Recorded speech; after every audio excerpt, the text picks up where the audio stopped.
یه مثال خیلی مهم برای بچه‌های پایه 7 و 8. حاصل هر عبارت رو به دست آورید منظورش این هستش که حتما باید اولویت عملیات ریاضی رو ما رعایت کنیم. پرانتز دارم تو این عبارت، ضرب، جمع، تقسیم. اولویت با پرانتز هستش. -9 با -4 کم میشه -5.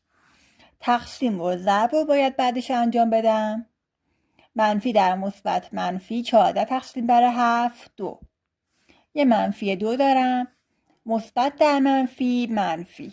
دارم ضرب رو الان انجام میدم. 2 5 تا 10 تا.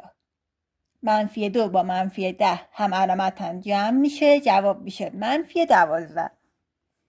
خب کروشه دارم. کروشه به معنی همون پرانتز هستش. تفریق، جمع، ضرب. اول داخل کروشه رو انجام بدم. 5 -4 منفی در منفی مثبت، یعنی میشه 5 به علاوه 4 مثبت 9. این منفی بیرون کروشه رو در داخل مثبت 9 ضرب کنم، یه -9 دارم در واقع. منفی در منفی مثبت به علاوه 2 ضرب رو انجام بدم. مثبت در منفی منفی، 4 7 تا 28 تا -28. -9 با مثبت 2 یکی منفی یکی مثبت کم میشه -7.